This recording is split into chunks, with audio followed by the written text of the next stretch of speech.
It is the CB Sports Network Rewind Show for you this morning here on 13 AM, 95.1 FM at KCIM. Casey Miners, Jeff Mason, Jesus. It's been that morning. Jeff Blankman and Mason Nealon with us in the studio ahead of what we got all going on. A full day today, I feel like, of baseball and softball talk. And we got an interview coming up later on here in the show this morning. And guys, good Tuesday. We had some really good softball last night. I expect some good matchups tonight. We'll talk about those coming up later on in the hour, but everything that we talk about, it seems like it's in full swing. We've only been in full swing for a couple of weeks now, but if you look at it, the season's already about halfway over. Yeah, it is. Postseason starts July the 6th, I think it is, so we're pretty much this week, and then you get next week as a full week, and then pretty much the week after that, so there's only 2 more full weeks after this, and we're into the postseason. That's how fast the summer season goes. But, last night, honestly, I think, Mason, with the 2 doubleheaders that we had with Carroll and Kemper both playing baseball and softball doubleheaders, I almost think the last night one might have been one of the busiest nights for total number of games that we had last night. Yeah, honestly, we've had a couple of nights where it's been full schedules, but one of you and I is probably not out broadcasting, so part of it gets done kind of earlier there when it comes to typing and like looking at it, so it doesn't feel as long. But last night with the 2 double headers and Kemper being on the road, so them having to come home, and then we kind of do that there, so it did feel pretty long. But you know what, it wasn't terrible, and honestly, some good baseball and softball played last night. Yeah, very good. We'll talk about that a little bit more as we delve into it later on. Did want to say, as I'm looking over at the calendar, we're looking at July the 16th for our Rewind All-Star festivities. We haven't solidified that date yet, but we'll try to get that done maybe today or tomorrow. But it's a Thursday evening. We haven't ever done it on a Thursday, but we know that it's right after the postseason ends and before the state tournament, so we know there's going to be some families that will be leaving right about that time for vacation ahead of the state tournaments, and then you'll get the vacations after the state tournament. So we're going to try and hold it on a weeknight to get it in maybe before some of the families leave, and that give the kids an opportunity to maybe be able to come and partake. And we'll announce probably right after the 4th of July that weekend. We'll announce the kids, not what teams, of course, they're on, but the kids and coaches that will be invited to our event. So, when you say that we're getting close to the end of the regular season, we're having to finalize all of our rewind information as well. And then it'll be football and volleyball and cross-country season, tennis, before we know it. Coming up already in the fall. Hard to believe. You were saying yesterday that you wish fall was here. I'm excited for football season. Not just for locally, but college and NFL. And I'm to that point of the season where the Cubs aren't playing very good right now, so I'm like, what do I got to look forward to? So I might as well just wait for football season to get here. And plus, Mason, you play video games, don't you? Yeah. Yeah, so the new college football game comes out in July, so I'm just kind of waiting for that too. So it's okay.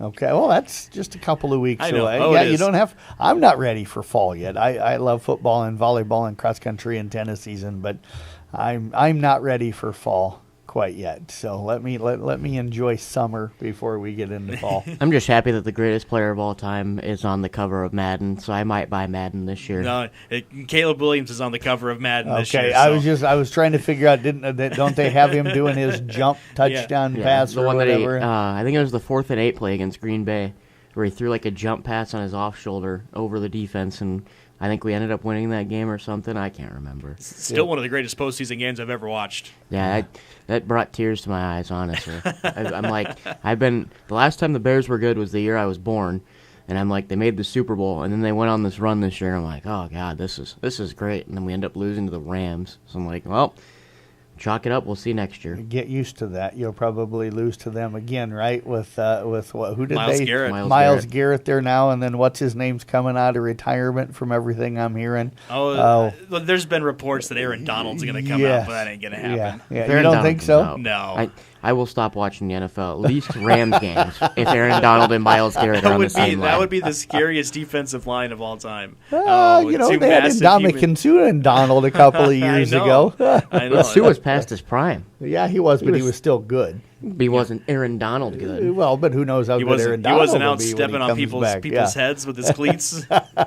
Surprised. He didn't do anything like that in Nebraska, did he? No, he just picked people up and threw them around. Yeah, like they were, he threw your quarterback around, Colt McCoy. Yes. Yeah. So. Still ended up winning that game, though. Yeah, only because the officials wanted you guys in the Big 12 champion or in the national championship game. That's why. Say what you want to say. Say what you want to say, but it's okay.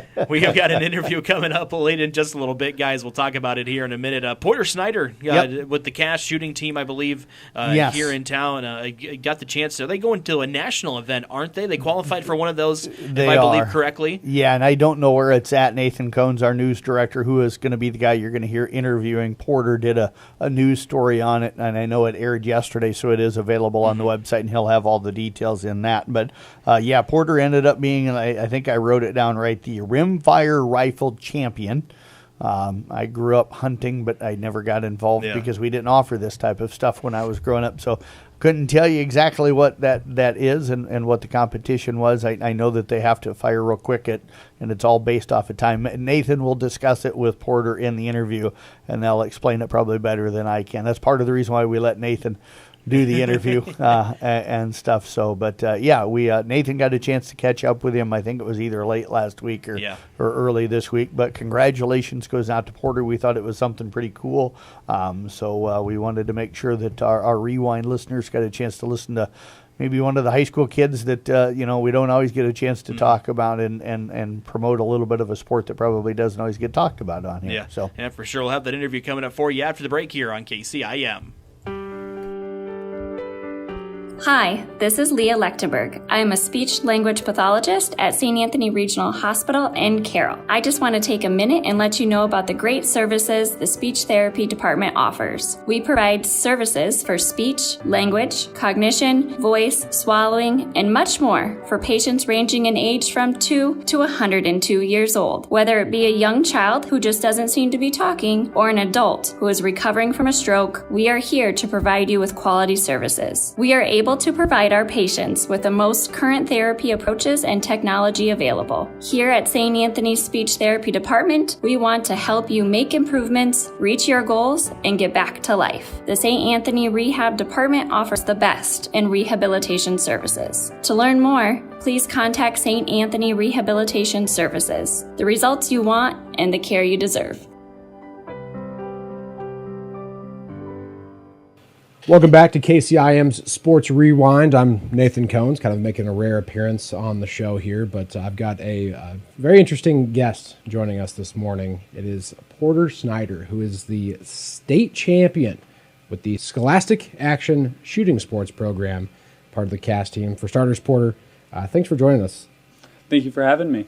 So we're going to start at level -5. We're not even starting at level 0 because a lot of folks might not even be familiar with SASP as a program and what it actually is. So I guess for starters, tell me a little bit about the Scholastic Action Shooting Sports. It's a mouthful there, and what it does, what it means, and what it means to you. So there's really no easy way to explain it. So I'm going to start by somewhat comparing it to trap shooting. It is nothing like trap shooting because most people understand trap shooting. SAS, we have 5 targets, and our goal is to hit 5 of those targets as quick as we can with the shortest amount of time. Now, that sounds easy, but all these targets can be arranged in different orders, they can have different shapes, and then we have one unique target called the stop target that ends our shooting. So like when you're shooting, like when you say fast, I think that depends a lot on who you're asking. 5 targets in, 3 seconds, 2 seconds, how fast? So I personally shoot with an iron rifle, and depending on the course, I can shoot between 2 seconds to 1.5 seconds. But it really depends on who's shooting and how much experience they have. And we definitely are not moving when we're shooting. That is the last thing we want to do because we care about safety because we are handling guns. And I think that's a good part. I'm glad you mentioned that. So I think it's really impressed upon by the program. These are high school kids, middle school kids. I think the youngest age is 10 or 11, right? In that range. So these are, relatively younger kids. You've been in the program since that age, right? Yep. And so safety is impressed upon them from the get-go. 100%, because we don't want any accidents. And safety is 100% their main focus because it's the most important aspect to shooting. If you can't shoot safe, then there's no point in even shooting. So it's pretty much the main concept that is taught throughout cast shooting. But once you get past the safety and learn all the aspects to safety, then we get into the shooting. And so to step back, you made a comment. You shoot iron rifle. And for those who maybe aren't familiar with the different types of categories and classifications of how they shoot, how do they break things down in terms of classes and competition? So first off, we shoot 22 rifles and 22 pistols, which that is the main broken up. But then those sections are broken up in between iron sights and then optic sights. You have a pistol with iron sights, you have a pistol with optic sights, you have a rifle with iron sights, and you have a rifle with optic sights. And then those are the main categories that our team shoots. But depending on the team, I believe they can also shoot 9/11, but our team specifically doesn't shoot that. And we mainly shoot Volquartsen's firearms made here in Carroll, which is also very interesting. Yeah, so it's pretty neat. They do a lot of stuff with your guys' program. I thought it was really cool. You guys do local meets, you do virtual meets as well, where sometimes you're at the same range with the team you're competing against, and other times they're on the other side of the state or even in a different state, and you're just comparing your scores. It's maybe an odd comparison, but I think of it a lot like golf, where you might be comparing scores with other competitors, but really you're trying to compete against yourself, really. Yeah, that is a great way to phrase it, because you can't really see what your opponents are doing. All you have to base off how good you are is yourself. And that is more of an aspect that pushes you into becoming a better person and improving everything that you can do with shooting. Yeah, so don't be too humble when I ask you this question. I don't think a lot of people understand how fast shooting a 5-target string is when you're between 1.5 and 2.5 seconds. Just how quick that motion is. Talk about the speed that's involved there. Well, it's a little challenging to talk about the speed, but I'll try my best. I'll start with the starting position. You have a cone in front of you, and you have your gun pointed towards the cone because we don't draw guns out of like holsters and stuff. So we already have our point where we have our rifle, and then we wait for this specific random beep. And once we hear that beep, we're off. We go to our first target, then we just continue on until we hit the stop plate. And during that point, when I shoot, it doesn't feel like 2 seconds. I always feel like it feels a little longer. But I think adrenaline is helping me push myself a bit more. But more or less, I get up to the target, I line up my first shot, I take my first shot, and once I have that first shot, I more or less just swing my arms to each plate, shoot it. I don't even understand it because my brain doesn't think to shoot, my hands just do it, and then it's over. Yeah, so a lot of muscle memory, it sounds like. Yes, a lot of muscle memory. And so when you get down to the levels of competition, I mean, this goes all the way up to, there's internationals. They don't call it the Scholastic Action Shooting Sport. They call it Steel Challenge at the professional level.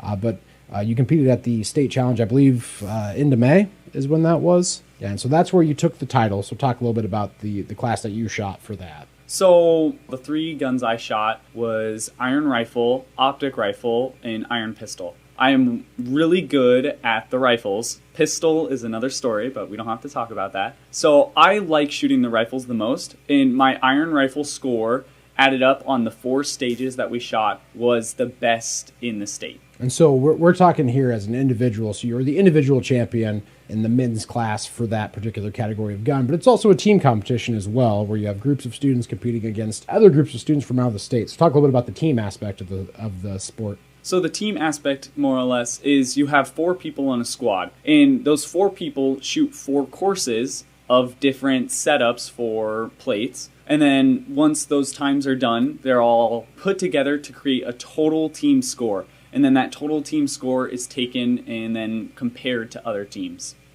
Let's change gears a little bit. So you guys have historically performed quite well at state, but that's not the end of the competition.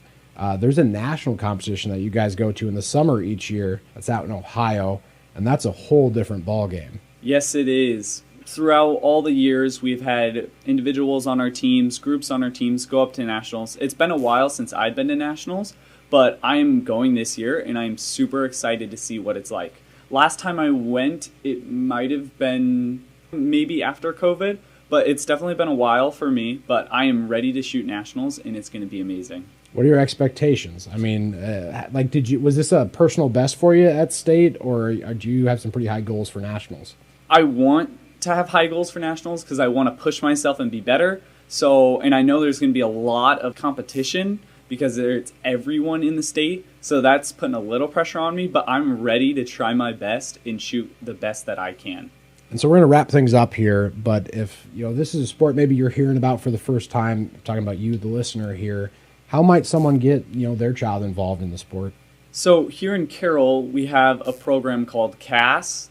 That's what I shoot in, and right now they have a waiting list. But more or less, if you go contact some people there on the Facebook, Carroll Action Shooting Sports, you could be able to message coaches and see. And our goal with that is to have enough coaches for more students, and we're always trying to grow, but we are a private organization. So it is a little difficult to grow more and more and add more people onto the team.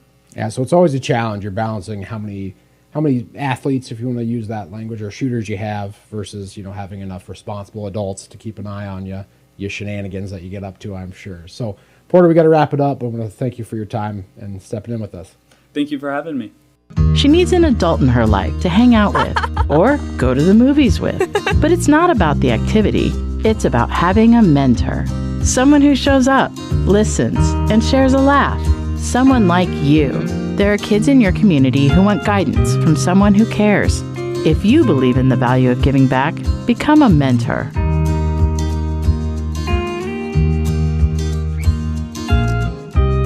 A message from Iowa HHS and your local provider. Why be at the forefront of childhood cancer research?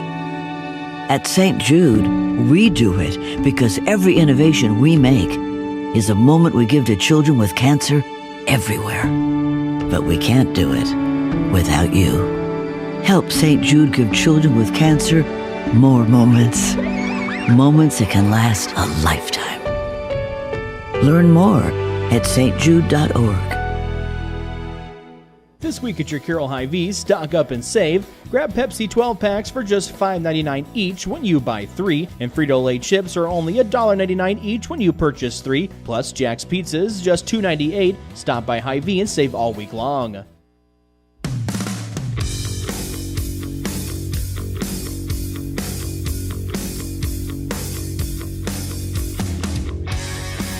We are back with the CB Sports Network Rewind Show here on 1380 AM, 95.1 FM at KCIM. I'll get it right this time. Jeff Blankman, Mason Nealon, Casey Miners in studio with you, talking local sports. And our house band Bad Authority leading us back in. Miss those guys. As they do as they do every week. And you play them on the preview shows during football season, too. Yep, absolutely. Do you ever throw them in? Does anybody ever throw them into the scoreboard show on Friday nights in the fall? I don't know if they're in the rotator for the scoreboard show. I think they are in the rotator, but it's I think there's 5 or 6 songs in there, so they get played maybe once an evening. Yeah. It's been a couple of years since I sat down and did it consistently, so I can't remember fully. Local sports going on tonight. We're going to talk NBA Finals though a little bit here, and a lot of people, I think, surprised. Maybe not surprised at the Knicks won, but I think if you ask anybody, the Spurs were the favorite going into that series. And what was it? I saw something that the Knicks trailed for majority of those games until late, and to come back and just win those games, we credit to the Knicks and winning that finals. Yeah, and I talked to Mason about it Saturday when we were sitting out at the Carroll Baseball Invite. That I think that part of it for New York, even though they only had one guy that had been in the NBA Finals and stuff, they had older guys. So they had guys that were more mature. They had guys that maybe understood how to handle late game situations. And not that the Spurs hadn't had that, but as I told him, you're much more mature when you're 27 than you are when you're 20 or 21, and you're more mature when you're 40 than you are when you're 27. And I think the age of the Knicks, and I think maybe the Knicks were just better than everybody wanted to give them credit for. I can't tell you that I had time to sit down and watch any of the games, but it just sounded like the Knicks were the team that made plays late in the game, and that's where I look at it from somebody looking at it from the outside, that maturity maybe had something to do with that.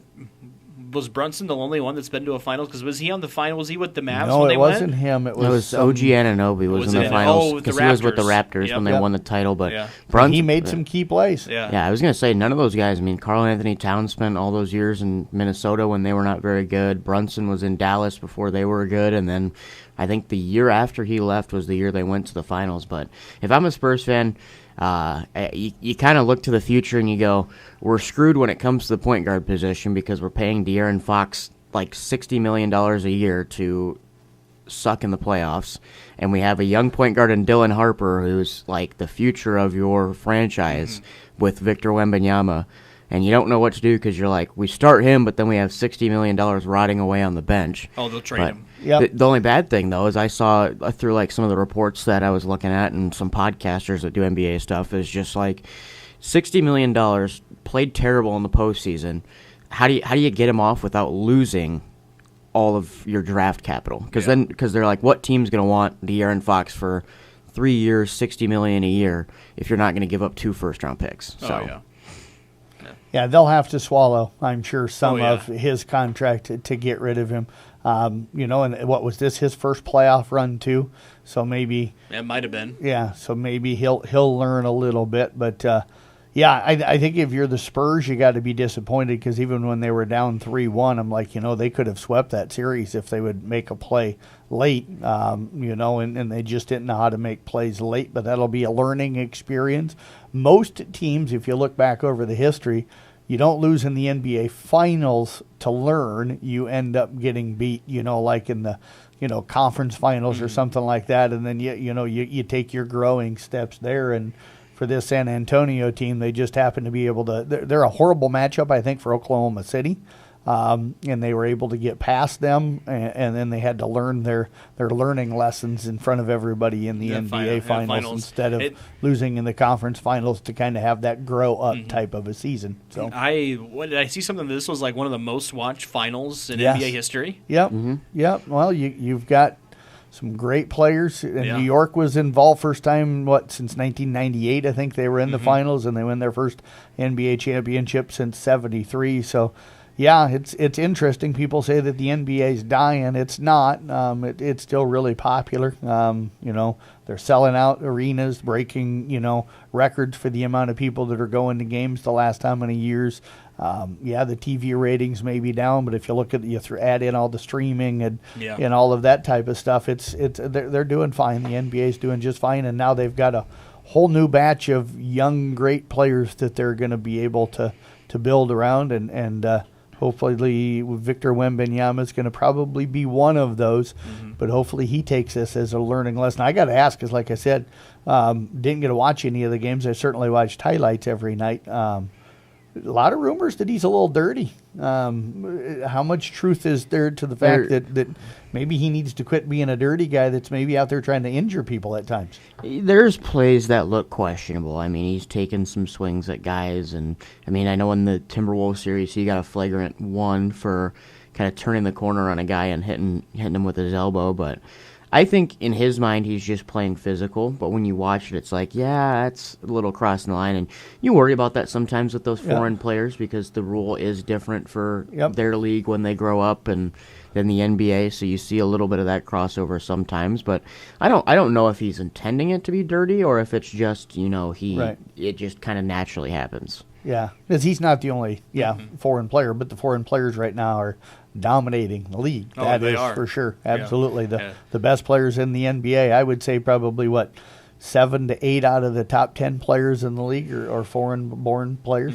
which tells me that all the youth organizations and all the club travel teams and all the things that we've got going on in this country, maybe not doing things the right way. I'm not saying that they're not putting out some great players, but you question whether or not they're doing things the right way when foreign-born players are coming in here and taking over basketball in this country. So yeah, and I mean, I think it's been 8 years since an American player's won the MVP because Giannis won it back-to-back in 19 and 20. And then Jokic won it back-to-back, and then won a third one, and then SGA's won 2, and SGA's from Canada. So I'm like, if you look at the top 5 players in the NBA, I mean... What Brunson had? Brunson won MVP, didn't he? No, he won Finals MVP. Yeah. But we're talking league MVP for the season. Because, I mean, in my mind, if you look at the top 5 players in the NBA, Jokic, Giannis, Wemby, SGA, and then whoever you want to put at 5. So I'm like, at least 4 of the 5 best players in the NBA are all born outside of America. I think it was Embiid that won the other one that you were talking about during that stretch. And if Embiid would have stayed healthy, he'd probably be in that list of probably one of the 5 best players in the league. But his body's probably beginning to break down. But, that's kind of the scary thing. You got Doncic, with the Lakers, and the best players in the league now are not guys that were born and raised in the United States. So, I agree. We'll step away. We'll take a break. We'll come back, talk about some high school sports here on KCIM Sports Rewind. Teachers, thank you for another incredible year. Your dedication, patience, and passion make a lasting impact every day. And for all your classroom essentials, supplies, and organization needs, shop Stone Printing and Office Supply in Carroll, supporting teachers and schools all year long. Looking for a smarter way to clean? Stop into Rutten's Vacuum Center in Carroll this June and test drive the new Riccar R70 Smart Mop. It vacuums and mops at the same time, and when you try it in store, you'll be registered to win one of your own. Rutten's Vacuum Center, Highway 30 West in Carroll, or shop anytime at shopiowa.com.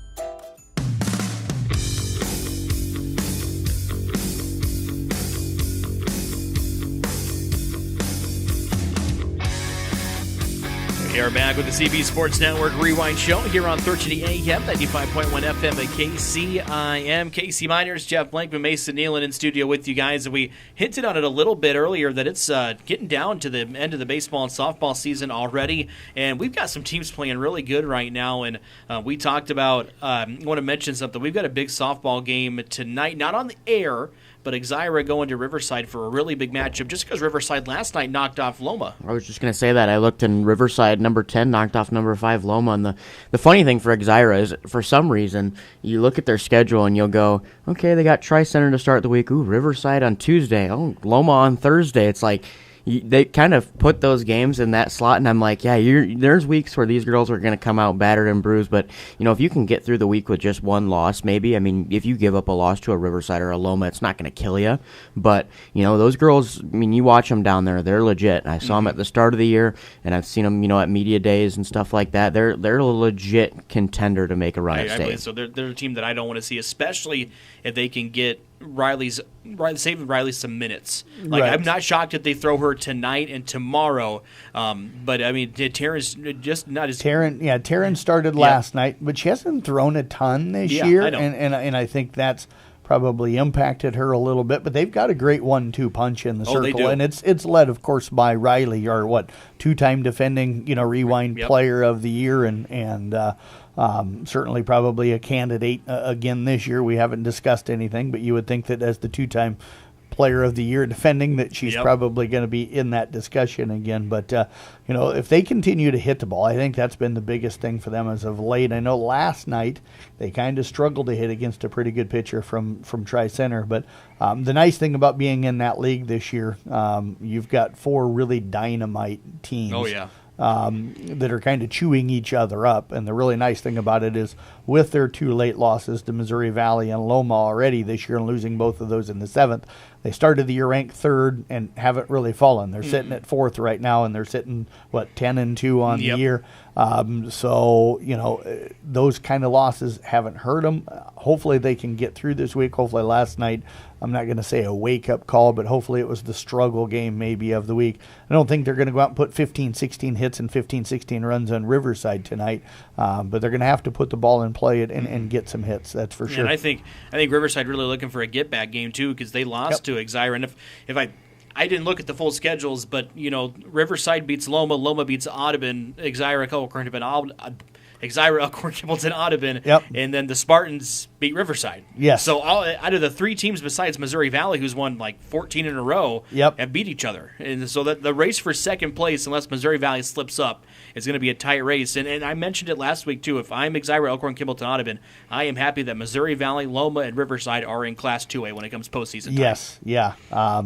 I think they're going to be really prepped and primed. Oh, they should be. Yep, and I got a chance to watch a good Newell Fonda team last night that's ranked just behind them at number 6, and they're good. But they'll play later in the year. Yep, what I've seen, and those two do match up, as you said, later in the year. What I've seen from Exarchurch, Kimball, Audubon at this point, just the one matchup for Newell, is I would give an advantage to the Spartans right now in that matchup. Now, that doesn't mean that they win that night that they play, or they win if they match up in the postseason, but just from what I've seen from one night at Newell Fonda and a couple of nights of the Spartans this year, that I would give Exarchurch, Kimball, Audubon the advantage in that game. And that's rare that you can ever say that you give a team in our area an advantage over Newell Fonda, because our teams tend to struggle against them guys. But they're going to be ready, and I don't know if there's anybody else in this part of the state in 1A that's as ready as they will be. That's going to be as strong as what they are. I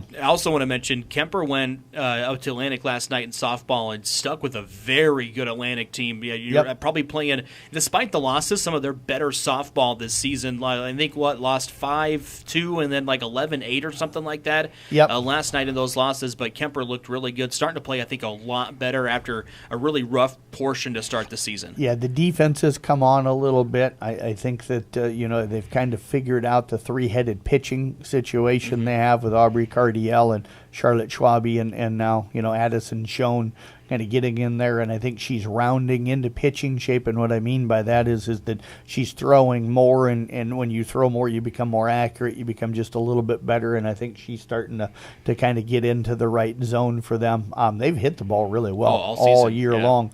So it's never been the hitting situation for them, but defensively, I think they've struggled at times. They've struggled at times in the circle, and that's all starting to come together. Now they've lost 3 in a row, but 2 of those to Atlantic last night. They had been on a 5-game winning streak prior to that, so they're a team that's really coming on, and they're going to be a tough out, I think, come postseason time. Yeah, I agree.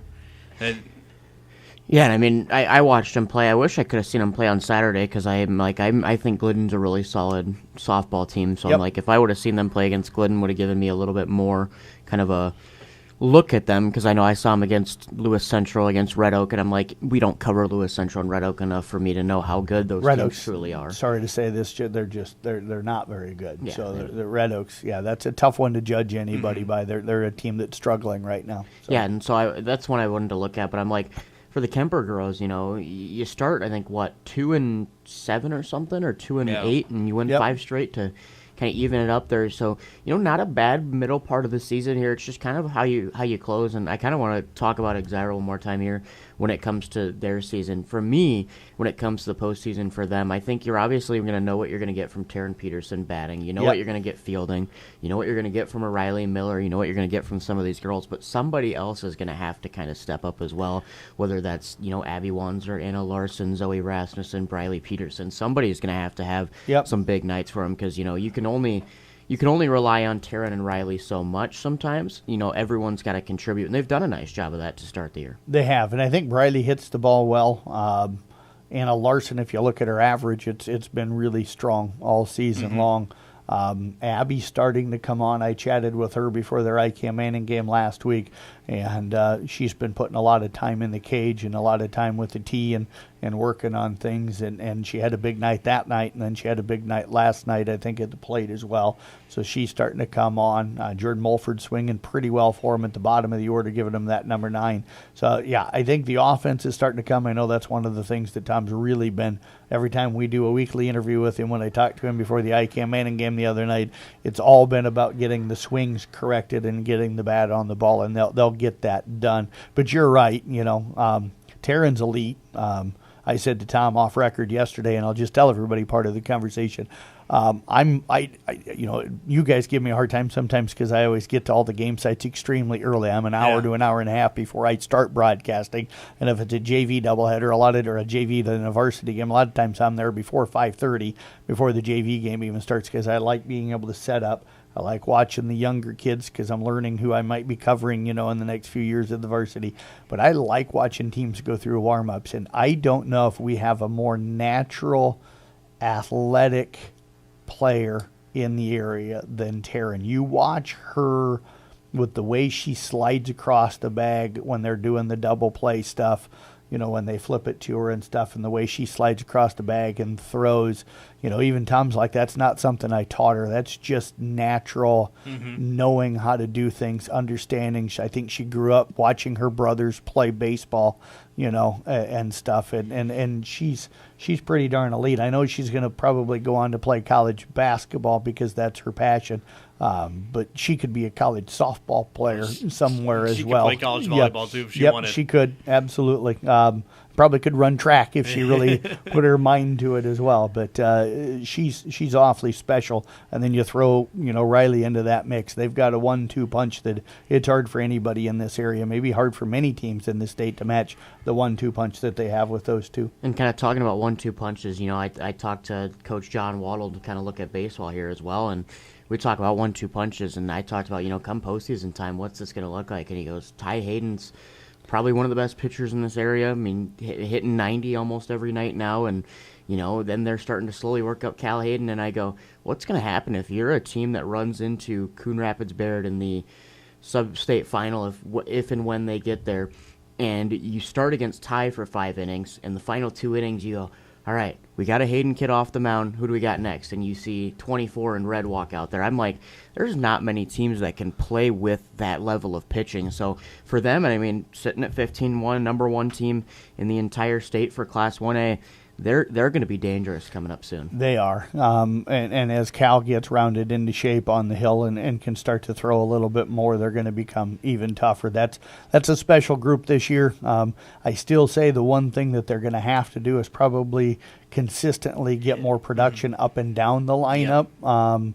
There are times where they struggle a little bit in the bottom part of the lineup, so they're going to have to consistently, because they're going to run into a team at some point, might be a sub-state game, might be somewhere in the state tournament that's going to possibly match them or come close enough to matching them on the hill. They might have just a 1 guy instead of a 2, but that 1 guy might be able to go out and really control, and stuff. So somebody down at the bottom part of the order. Max Sherburne hit a big home run for him the other day in that, in the Carroll tournament against Sadell. So you're getting some production down in that bottom part. It's just got to become consistent. And I'll say this too, not that a knock on Cal and Ty, but you are going to find teams at the state tournament that 1 through 9, they're going to hit. Yes. It doesn't matter, that their 79 are still going to be 300 hitters. You're going to find teams like that are going to hit. So to have the consistent pitching that they do is great, but you're going to give up some runs potentially when you have lineups like that. So if they could get more, they're going to need more run production potentially when it comes to those games. And I'm really interested in Saturday. They host South Winneshiek, who is undefeated going into last night. I didn't look to see how they did last night, but undefeated. They've jumped up to number 5, so you're going to have potentially number 1. Well, you will have number 1 against number 5 down in Coon on Saturday morning. We're planning on going down and doing a live video broadcast of that game on Saturday morning. So you'll be able to watch it on our YouTube channel and stuff. So, but that one, I think, they knocked off number 1 Pleasantville in 2A.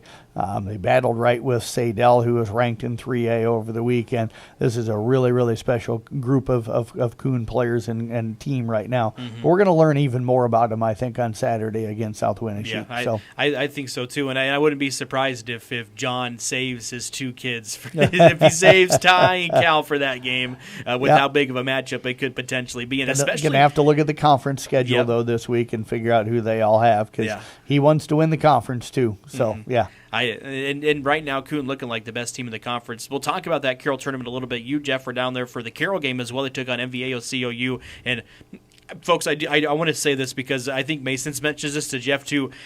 Jeff will say Odebolt, Battle Creek, Ida Grove, OABCIG, Odebolt, Arthur, Battle Creek, Ida Grove, Maple Valley, Anthony, Charter Oak, Ute. Yes. Well, everybody else says OABCIG and MVAO-COU. Jeff Blankman's the only person that I know that fully says it out every single time. We had this conversation the other day, and Jeff looks at me and goes, "Well, I'm old enough that I played every single one of those schools when they were separate." I played Mapleton. I played Anthony. I played Charter Oak. I played Ute.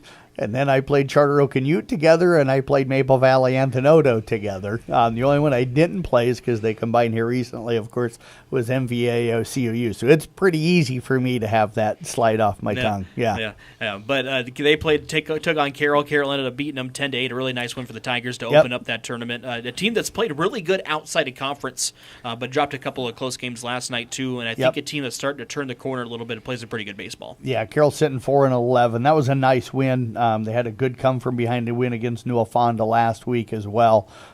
Just in that Raccoon River Conference, it's such a tough conference. They're going to get some wins in it. They are. They'll get some wins in that league at some point here this year. But just that they've been kind of snake bitten in that league here so far this season. So. Yeah, and you look at the competition Carroll's played over the years in the Raccoon River Conference, because now with them moving to the Hawkeye 10 next year, it may be different for baseball and softball. But this kind of last year, you look at the competition they've played, and there's been plenty of Division I kids that have come out of the Raccoon River. I mean, I only know by name one of them because I watched him pitch one time in person, and probably the fastest pitcher I've seen pitch in person, kid over from Winterset, Justin Hackett. But, I mean, elite competition when it comes to the Raccoon River. So you look at 4-11, you're like, Carroll's way under 500, but you're playing the North Polks, the Bondurants, the Ballards. I mean, you're playing good competition each week. Yeah, absolutely. And Talon Crandall gave them a heck of a start the other day in that win over MBO-COU. I wish that the weather would have been nice enough that they could have gotten the third place in the championship games in on Saturday. But the Coon-Sadell game had a lightning delay in there, and then it downpoured pretty hard. Not for very long, but downpoured pretty good a couple of different times as they tried to finish that game. I know the field was starting to get to that point where, is it too wet to keep going for safety reasons and stuff. The dirt part of the field looked like it was manageable. Whether or not the grass was questionable probably by the end. The biggest thing on Saturday was there was another storm that was scheduled to come through about 6 and did. So I kind of said something to somebody before, they even called it off. I'm like, if they play the third place game, it's not going to get done until probably 8:30, 9 o'clock at the earliest, because you're going to have another lightning delay and storm delay in here, and then you're going to have to, kind of rework the field and get the wet spots, fixed and everything. So by the time that game, because it was 5:15 when the second game of the day finished, you were looking at probably not getting that game started until about 6 when the rain was going to come through. So it was probably closer to 7:30 by the time you'd have started that third place game. So you were looking at a 9:30, 10 o'clock if you were lucky to get the championship game in. So they got all the coaches together. Randy Beeson, the AD, and the field guy here in town for Merchants Park, they were all down there and discussed it. They decided to go ahead and call it. But, at the same time, you think about it, you had 4 teams come in. All 4 teams got one game in. Yep. So I think they were all pretty happy to have gotten that one game in. So the other team here in town picked up 2 wins last night as well. Yep. Kemper went 2-0 against Atlantic. I had the first game, and then the second game Kemper reported on them a little bit. 15-6, I think, was the final in that one. And they're playing great baseball right now. Moved up to like 12 or 11. 12 or 13th or whatever. Somewhere right there in the Iowa Baseball Coaches Association poll, but playing some really good baseball here, sitting out at 15-3. Yeah, getting some good pitching, getting some timely hitting. The defense at times has been really good, and at times I will say in the been first a struggle game, for them. The first game last night, it was really good because I talked to Coach Bach after the game, and I go, you go from giving up 8 errors against Algona to having none in that first game, and he goes, it was a night and day difference. Yep. Yeah, and that's the area where they probably needed to improve. Every time I talk with Riley, and stuff, they talk about having to get better defensively. And I remember saying something early in the season that Kemper had kind of a history of struggling a little bit defensively, early in the season, and then getting better, and cutting down on those, error numbers as the season gone on. And hopefully last night will be a start and a turn for them to, to start playing the type of defense, because they're finding ways to win games. It's not always probably what you would call pretty at times when you have 4 or 5 errors and you're giving up some unearned runs and stuff, and then you're having to, make that up on the offensive end. But they've been able to do that, and they've got some guys hitting the ball really well right now. Yeah, and I know I did the Kemper trainer game to open up the year right before state track, and the funny thing I said about that is I go, Kemper last year averaged 2 errors a game. I go, if Kemper can stay around 2, they will be a solid team. And I'm like, that the games that they're going to have more, they're going to struggle. The games that they have less, they're going to look really good.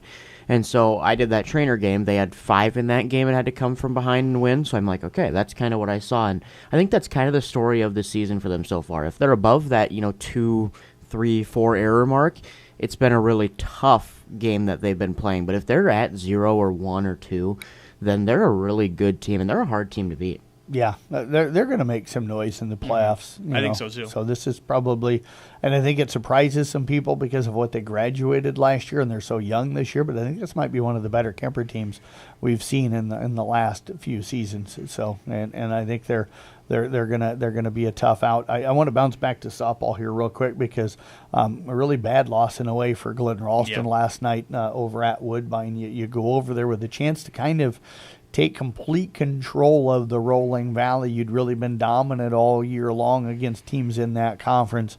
You're sitting there with no losses going in. Woodbine has the 1 loss. Boyer Valley has the 1 loss, and that was to you. And you beat them by 10 the first time. You got a chance to put Woodbine 2 games behind you in the league. Now all of a sudden you get beat. And, you and Boyer Valley are both 3-1. Woodbine sitting there at, I think, 2-1 or 3-1 in the leagues. Now all of a sudden you're in a fight, to win a conference that you looked like you were 100% in control. And that's a good Glidden team. So I was just kind of surprised that they went over and were not able to get that win last night. Yeah, and the big thing for me is I know I did their postseason game last year, and Coach Bergmeyer comes over and goes, we're hoping that, Woodbine becomes less of a problem with Charlie Pryor leaving, because right. Woodbine was elite with Charlie Pryor last year. And now you go over there, and they were a below 500 team when it came to normal record, obviously 2-1 in conference record. And, this was your year to beat them. I mean, you go over there and you're like, this is the year that we can go over there, beat Woodbine. We can kind of be the top dog of the Rolling Valley. And to lose that one, maybe that's, you kind of said it with Exira last night, not in the sense of losing, but maybe that's their wake-up call of, we can beat up on some pretty good teams sometimes and play some really good ball, but, we just can't have that big gap between our best game and our worst game. You kind of got to get a better average of, if we're going to play bad, we're still able to win, like kind of what Exira has. We play bad, we're going to win, but at the same time, we're going to learn from it. It'll be interesting to talk to Coach Bergmeyer with our weekly interview this week and find out maybe from him what actually happens. I think Woodbine's better than their record had indicated. They were really young. I think they've got one really good pitcher over there that's young, but is going to be really, really good. So I want to run through here because I know we're running low on time. Don't want to forget any of the teams here real quick. IK Manning softball sitting 9-7 right now. They have won 2 in a row. They're better than their record indicates too, because we talked about how good the WIC is. All of their losses this year are to ranked teams.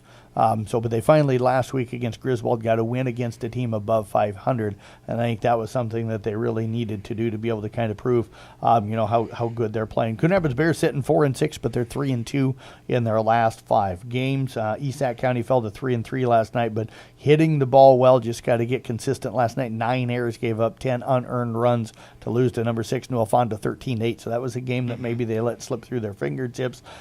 Carroll sitting at 1-15, could have earned their second win of the season.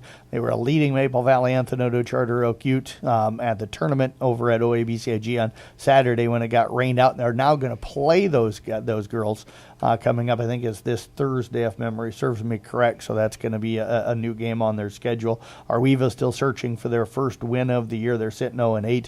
Congrats to South Central Calhoun and Coach Bunt.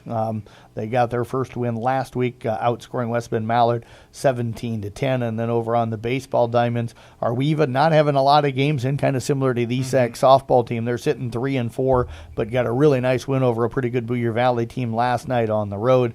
Audubon gets a nice win over Tri-Center last night in baseball to move to 3-10 on the year. They're starting to play a little bit better here as well. East Sac County had won 2 in a row, and then they kind of give a game away. They were up 8-6 late, and they get tied 8-8 and then lose to New Alfonda 10-8 last night in 8 innings. So a tough one for them. Glidden Ralston ends up falling last night. They're 4-8 on the year, but they're 3-5 or 3-1 3 of their last 5 games. And IK Manning also sitting at 5-9, but they've won 2 of 3. And Randy Snyder and South Central Calhoun picked up their 3rd win last night to move it to 3-6, but a nice win against Alta Aurelia. So we got some baseball team's starting to come on here maybe a little bit here to the midpoint, to the 2/3 of the way through the season. And that will wrap up KCIM Sports Rewind for this Tuesday. Check out a podcast in just moments. As the athletes at your house prepare for hard work and fun of the season, remember that St. Anthony Rehab Services provides physical therapy for any sports injury that may sideline your member of the team. Sports injuries can plague kids of all ages and keep them from playing the sport they love. Athletes will be under the direct supervision of a certified and licensed healthcare professional in the newly renovated Sports Performance Facility. If an injury is keeping your athlete out of the game, Western Iowa's news and classic hit station is 13.